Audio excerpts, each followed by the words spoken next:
মোহন ছাড়া কোথায় যাচ্ছ? এবার ওর বাবা একটু চিকেন রান্না করেছিল। সকালবেলা জানলাটা খুলতেই দেখছি একই কোয়ার্টারের অবস্থা, জলে জলমগ্ন হয়ে গেছে পুরো পুলিশ কোয়ার্টার। তাই ভাবছি প্রকৃতির কি খেলা, এটা তো না হলেও পারত, অল্প বৃষ্টি হলেও পারত। ড্রেনের জল, রাস্তা সব এক হয়ে গেছে। Hello everyone, good morning, welcome back to my channel. Rumpa Rai short চ্যানেলের পক্ষ থেকে সবাইকে বৃষ্টি ভেজা এক রাত সকালের ভালোবাসা নিয়ে শুরু করছি নতুন একটা ভিডিও। তো আশা করি তোমরা সবাই ভালো আছো, যে যেখান থেকে আমার ভিডিওটি দেখছো সবাইকে অনেক অনেক ভালোবাসা। তো আমরা আছি মোটামুটি, তার মধ্যেই সকালবেলা জানলা খুলেই দেখছি এই অবস্থা। আর ভাবছি এই রে, মেয়ের স্কুলও যাওয়া হবে না, আর ওর বাবাই বা কীভাবে অফিস বেরোবে। তো সমস্ত রকম কাজকর্ম সেরে সোজা চলে এলাম কিচেনে। আর কিচেনে এসে ডালিয়াটা বসিয়ে দিয়েছি। ডালিয়ার খিচুড়ি খেতে আমাদের রাইয়ের বাবা ভীষণ ভালোবাসে। তো তাই ভাবলাম যে বৃষ্টি যখন বাইরে পড়ছে, খিচুড়িকে তো আর মিস করা যাবে না, সেটা চালেরই হোক আর ডালিয়ার। যেই বলা সেই কাজ, অমনি বসিয়ে দিয়েছি খিচুড়ি। এই দেখো বন্ধুরা, ওকে পড়াতে বসেছিলাম আর এই যে পেন্সিল নিয়ে চলে এসছে। মা একটু কোলে নাও। ওর যে কখন কি ইচ্ছে হয় আমি নিজেও জানি না। এদিকে দেখো, আমি তো জানো, তোমরা অনেক দিন ধরেই বলছি ভিডিওতে যে আমার শরীর ভালো না। কিন্তু শরীর ভালো না থাকলে কি হবে বলো, রান্না তো করতেই হবে। যেহেতু বাচ্চা আছে ঘরে, ভাবি যে শুয়ে থাকলে ও কি খাবে। তো আমার কথা বলতেও ইচ্ছে করছে না, মানে শরীরটা এতটাই খারাপ। তো হয়েছে, রান্না বসিয়ে ডাল বসিয়েছি এখানে, মসুর ডাল। এটা আজকে একটু পেঁয়াজ দিয়ে ফোড়ন দেব। কালকে রাতে আবার ওর বাবা একটু চিকেন রান্না করেছিল, তো ওটাই খাওয়া হয়েছিল, জন্য ভাবলাম যে আজকে আগে একটু হালকা পাতলা করে নিই, তারপর মাছ আনলে মাছের ঝোল করব। তো এখানে করে নিয়েছি সুজি। আর সুজি না থাকলে, সুজি বা পায়েস না থাকলে আমার আবার খিচুড়ি খেতে ভালো লাগে না। সকালের খাবারে যেহেতু খিচুড়ি হয়েছে, আর এখানে ভিজিয়ে রেখেছি কিছু কাবলি চানা, সেটা রাতে রুটির জন্য ঘুগনি হবে সেই কারণে। আর ওদিকে বাঁধাকপি করেছি, সেটা আর শেয়ার করতে ভুলে গেছি। বৃষ্টির দিনে কাকগুলোরও শান্তি নেই, বাইরে এত জল হয়ে গেছে। আর এই কাকটা রোজ আসে, এই জানলায় ও আসবে, আর ওকে না আমি কিছু খেতে দিই, এই জন্য রাইয়ের বাবা আমাকে বকে। তো এখানে ওকে আমি এই যে খাবার দিই, আর ও সুন্দর এখান থেকে নিয়ে যায়। এখানে আমি মাছের কাটা বলো, মাংসর হাড় বলো, যেটাই থাকুক না কেন, ওদের ভাবি কি ফেলে দিলে কি হবে, ফেলে দেওয়ার থেকে ওরা একটু খেয়ে যায়, এটা তো বেশ ভালো। ফেলে দিলে তো ডাস্টবিনেই যাবে, আর ওদের বেশ পেটটা ভরবে, তাতে আমারও ভালো লাগে। ও খাবার দিই আর ও সুন্দর খেয়ে খেয়ে যায়। ও জানে যে এখানে কিছু না কিছু খাবার থাকবে। তো সত্যি কথা বলতে দেখো, সব গোজামিল কাজ করছি। শরীরে যদি এনার্জি না থাকে, কাজ করতে কি ভালো লাগে? শরীরটা মানুষের এরকমই একটা সম্পদ, শরীর ভালো না থাকলে কখনোই কোনো কাজ করতে ভালো লাগে না। আর তারপরেই আমরা সকালের খাবার খেয়ে নিয়েছিলাম। আর তারপর ওর বাবা একটু আম কেটে নিল, বলল যে এই এখনকার আমগুলো উপর থেকে এত সুন্দর লাগে, ভেতরে মনে হয় যে খারাপ হয়ে যাচ্ছে। তার জন্য আমটা নিয়ে আর দেরি করলো না, বলল যে আমটা কেটেছি, তোমরা খাও। তো আমি আবার একটু ছবি তুললাম। তো রাই তো আম খাবে না, ওকে আবার ডিজাইন করে দিতে হয়, ও এখন আম বেশি খেতে চায় না। তো আমটা খেয়েই ওর বাবা আবার তাড়াতাড়ি ডিউটি বেরোবে। আর তোমাদের দেখাবো যে বাইরে কি জলের পরিস্থিতি। ইউনিফর্ম ছাড়া কোথায় যাচ্ছ? ইউনিফর্ম ছাড়া কোথায় যাচ্ছ? হ্যাঁ, ইয়ে বাবা, আমাদের এখানে তো গঙ্গা এসে গেছে। গঙ্গা কর্ম এ বাবা, গাম্বুট কয়টা যে বাজে, গাম্বুটও ডুবে যাবে, সর্বনাশ।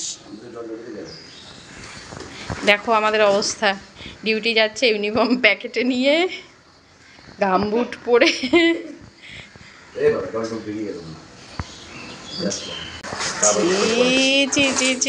তা তুমি জানলে, শুনলেই কার কাছে জানো, তারপরেও কেন?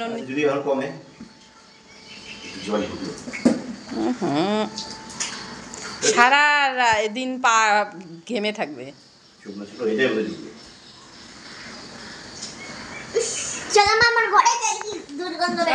গো, আর বাবি যে এর মধ্যে ডিউটি যাচ্ছে, আমরা তো ঘরেই শুয়ে থাকবো। দেখ কি কষ্ট জীবনে।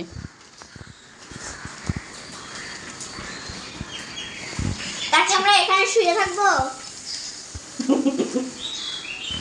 কষ্ট করে কি এখানে শুয়ে থাকবি নাকি? কটা বাজবে? তোর তো আজকাল আবার গন্ধটাই বেশি লাগে, 11টা 2। তো বুঝতে পারলে বন্ধুরা, আমাদের একদম সিঁড়ি থেকে নামার সাথেই যে এত জল হয়ে গেছে, ওর বাবার গামবুটের ভেতরেও জল ঢুকে গেল। এবার গামবুট খুলে চললো, কারণ যেতে হবে, যার যেটা কর্ম সেখানে তো পৌঁছতেই হবে, তাও টাইমের মধ্যে, নির্দিষ্ট টাইমের মধ্যে। সারা রাস্তা বিটি রোড জলে জলমগ্ন হয়ে গেছে। আর আমার তো এই জল দিয়ে চলতে ভীষণ ভয় লাগে, কারণ কোথায় যে গর্ত থাকবে আর কোথায় যে ভাঙা রাস্তা থাকবে, ওর মধ্যে মানে পড়লে তো সমস্যার আর শেষ থাকে না। ঠিক আছে, জায়গাটাতে পুরো ভিজে ক্ষয় হয়ে গেছে। ভিজে আবার খই হয় রে পাকা বুড়ি? খই আবার কিভাবে হয়?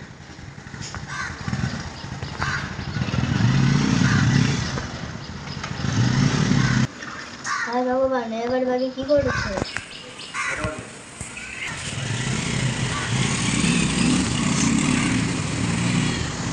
দেখেছো, মনে হচ্ছে কি জোয়ার পড়ছে। এ বাবা, বাইকের চাকা মনে হয় ডুবে গেল। তো বন্ধুরা, তোমরা দেখলে আমাদের পুলিশ কোয়ার্টারের অবস্থা। এইভাবেই যে যার কাজে যখন যা ডিউটির টাইম, সেই হিসাবেই সবাই বেরোচ্ছে। আর কত কষ্ট, জল যন্ত্রণা সহ্য করতে হয় আমাদের এই কোয়ার্টারে, জানো। এই অল্প একটু বৃষ্টি হলেই এরকম জল জমে যায়। মুষলধারে যদি 1-1.5 ঘন্টা বৃষ্টি হয়, তাহলেই আমাদের কোয়ার্টারের এই অবস্থা হয়ে যায়। আর আজকে তো বেশিই হয়েছে, কোনো কথা নেই। আর তারপরেই না আমি এসে একটু কাজে বসে পড়লাম, কারণ কাজ ছাড়া একদমই ভালো লাগে না। আর কাজ না থাকলেই মাথা যেন আরও মানে দুশ্চিন্তায় ভরে যায়, কিছুই ভালো লাগে না। তো অনেক দিন ধরেই একজনের একটা ব্লাউজ ছিল, তো সে বোনটা বারবার ফোন করছে যে দিদি ব্লাউজটা হয়েছে কি না। তো ভাবলাম কি না, এবার একটু ব্লাউজটা তাকে করেই দিই।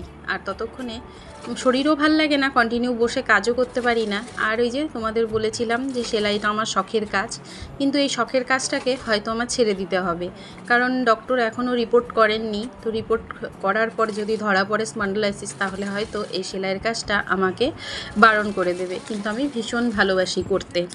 আর যখন লকডাউনে আমার মেয়ে ছোট ছিল, তখন তো সব দোকানপাট বন্ধ ছিল, তখন অনেক জামা আমি বানিয়ে বানিয়ে মেয়েকে পরিয়েছি খুব সুন্দর। কোনো একটা ভিডিওতে রায়ের ছোটোবেলার সেই বানানো জামাগুলো শেয়ার করব। আর তারপর আমি যে সেলাই শিখেছিলাম দিদি, ওই দিদিও অনেক অনেক বানিয়ে পাঠিয়েছে। সেলাইটা এখন ছেড়ে উঠবো, কারণ অনেকক্ষণ একভাবে এখন বসে থাকতেও পারি না, মাথাটা যেন কেমন করে ওঠে। তো এখন উঠে স্নান সেরে, পুজো দিয়ে, খাওয়া দাওয়া করে তারপর একটু ঘুমাবো। তো চলো স্নান সেরে নিই। তো বন্ধুরা, এই তো খাওয়া দাওয়া করে এখন একটু বসলাম, এখন একটু ঘুমাবো। আর এই যে রায়ের এখানে ব্যথা হয়েছে, তাই একটা বোরোলিনে, কাগজের মধ্যে বোরোলিন দিয়ে ওটা ব্যান্ডেড বানিয়ে হাতে লাগিয়ে রেখে দিয়েছে। আর এখন তো একটু ঘুমাবো, কারণ আজকে তো প্রচণ্ড বৃষ্টি, তোমাদের তো দেখালাম যে বাইরে জলের কি পরিস্থিতি। তো এখন ভাবছি অনেক মজা করে ঘুমাবো। হ্যাঁ, এখন বৃষ্টিতে আমরা মজা করে ঘুমাবো, যেহেতু খুব গরম নেই। আর আমার তো ঘুমালেই কেউ না কেউ ফোন করে, এই জন্য ফোনটাকে সাইলেন্ট করে রেখে ঘুমাবো। এদিকে শরীর ভালো না, কালকেও একটু ঘুমিয়েছি, আর একটা কিসের থেকে ফোন করেছে, তো ফোনটা করে দিল ফোনটা ভেঙে। এবার এই জন্য আজকে সাইলেন্ট করে ঘুমাবো। তো বৃষ্টির দিনে তোমাদের কার কার এরকম ঘুমোতে ভালো লাগে বলো তো? আমার কিন্তু ভীষণ ভালো লাগে, আশা করি বৃষ্টির দিনে ঘুমোতে সবারই ভালো লাগবে। তো চলো, আজকের মতো ভিডিওটি এখানেই এন্ড করছি। টাটা।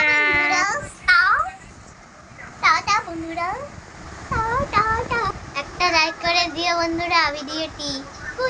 তো চলো বন্ধুরা, নেক্সট কোনো ভিডিও নিয়ে খুব তাড়াতাড়ি হাজির হব তোমাদের সামনে। সবাই ভালো থেকো, সুস্থ থেকো। Thanks for watching, thank you so much.